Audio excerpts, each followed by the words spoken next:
पिछले कई समय से हमने देखा है कि कैसे आए दिन जुडिशरी की इंडिपेंडेंस पर सवाल उठ रहे थे और ये पूछा जा रहा था कि क्या वे सेंट्रल गवर्नमेंट के प्रेशर में आकर काम करती है। ये सवाल इसलिए भी इंटरेस्टिंग है क्योंकि आए दिन हमने देखा है कि कैसे अपोजिशन के नेताओं पर ही कई चार्जेस लगते हैं। इस लिस्ट ऑफ मिनिस्टर्स में तो कई सीएम भी शामिल हैं, जिसमें Jharkhand CM Hemant Soren, former Delhi CM Arvind Kejriwal etcetera मौजूद है। और इस लिस्ट में अब कर्नाटका सीएम सिद्धारमैया का भी नाम शामिल हो चुका है। पर इसी के साथ आपको बता दें कि सीजे डीवाई चंद्रचूड़ ने अभी हाल के ही इवेंट में ये साफ किया है कि जुडिशरी इंडिपेंडेंट है और इसमें कोई डाउट नहीं। अब जहां सीजीआई ने ये बात बोली है जुडिशरी को लेकर, वहीं कर्नाटका हाईकोर्ट ने एक ऐसा फैसला सुनाया है जिसमें उस स्टेट के सीएम को बहुत बड़ा ही झटका मिला है। और इस ऑर्डर में ऐसा क्या था कि उनके legal council senior advocate Abhishek Manu Singhvi भी परेशान दिखे हैं, हम आगे देखेंगे। सीएम सिद्धारमैया का नाम सुनकर आपको जरूर मूडा स्कैम की बात याद आती होगी, और जिस स्कैम में उनके ऊपर इल्जाम लगे हैं कि उन्होंने फ्रॉडुलेंटली अपने नाम पर कई प्रॉपर्टीज अलॉट करवा ली है।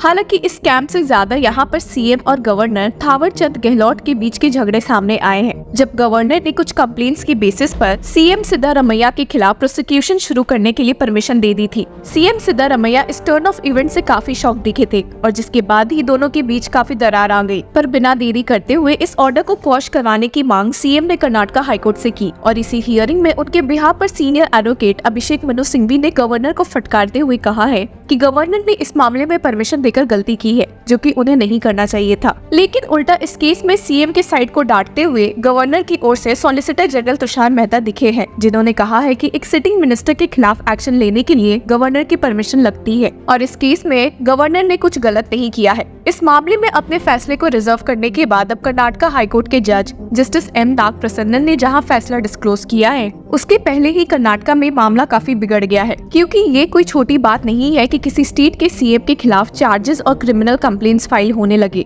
और इस मामले में वैसे ही एक स्पेशल कोर्ट ने सीएम सिद्धारमैया के खिलाफ प्रोसीडिंग्स भी शुरू कर दी थी, जो कि हाई कोर्ट ने पॉज करवा दी थी। इस केस में जैसे ही जस्टिस एम नागप्रसन्नन ने कहा कि इस मामले में गवर्नर से परमिशन लेनी पड़ती है और कुछ गलत नहीं हुआ है, वैसे ही सीनियर एडवोकेट सिंघवी ने उन्हें टोकते हुए बताया कि जिस केस की यहाँ बात हो रही है वो काफी पुराना है और भला अब जाकर कंप्लेंट क्यों फाइल हुई है। He stated, "The issue dates back to the 1990s, but the complaint was filed only recently. Could you consider granting a 2-week stay?" लेकिन इस बात पर जस्टिस नाग प्रसन्ना काफी गुस्सा दिखे और जिन्होंने पलट जवाब देते हुए कहा कि I cannot stay my own order. Any existing interim relief will be revoked. इस केस में हालांकि उन्होंने एक्सेप्ट किया कि एक एक्सेप्शन का मामला बनता है, क्योंकि यूजुअली गवर्नर को काउंसिल ऑफ मिनिस्टर से डिस्कस करके ऐसी सैंक्शन पास करनी पड़ती है। लेकिन this case is one such exception, इसलिए क्योंकि सीएम के खिलाफ केसेस चलने की बात हो रही है तो उनके द्वारा हायर्ड लोगों से राय लेना सही नहीं रहेगा। और जिसके बाद उन्होंने इस मामले में सीएम की प्ली डिसमिस करते हुए उन्हें एक बहुत बड़ा झटका दे दिया है। इस प्ली के डिसमिस होने का मतलब ये है कि सीएम के अगेंस्ट अब केसेस वापस से रिज्यूम होंगे और बैंगलोर के स्पेशल कोर्ट में जो प्रोसीडिंग चल रही है वो वापस से शुरू हो जाएगी, जिससे आने वाले दिनों में सीएम की सरकार को काफी परेशानियां मिल सकती है जब उन्हें समन्स भेजे जाएंगे या पूछताछ के लिए बुलाया जाएगा। कर्नाटका मिनिस्टर दिनेश गुंडू राव ने इस मामले में कहा भी था कि मूडा से ज्यादा बड़ी बात गवर्नर के खिलाफ है कि भला उन्होंने इस केस में ऐसा कदम कैसे उठा लिया, and had stated, "Here the issue is not about the Muda. It is about the way the Raj Bhavan and governor are functioning and how his office is misused. And we are seeing it on a day-to-day basis now. The way he is behaving is awkward and it is against constitutional norms. Now whatever the verdict, the law will take its course. There is no problem about that." अब Karnataka high court के इस फैसले से governor और CM के बीच रिश्ते और खराब होंगे, इसमें कोई शक नहीं है। पर चलिए एक नजर इस मामले में हुई सीनियर एडवोकेट सिंघवी और एसजी तुषार मेहता की लड़ाई पर डाल लेते हैं। सीनियर एडवोकेट सिंघवी ने गवर्नर को फटकारते हुए जब कहा था कि people like the governor be restrained, people walking down the path making complaints and seeking sanction and he gives it, तो ये बात सीनियर एडवोकेट सिंघवी ने इसलिए भी कही थी क्योंकि गवर्नर के सामने सीएम से जुड़े कई कंप्लेंट्स आए थे इस मूडा स्कैम को लेकर, और जहां एक जांच की मांग की गई थी वहीं उल्टा गवर्नर ने एक सैंक्शन पास करते हुए सबको शॉक कर दिया था। हालांकि गवर्नर की ओर से मौजूद होते हुए एसजी तुषार मेहता ने कई इंपॉर्टेंट पॉइंट्स उठाए थे।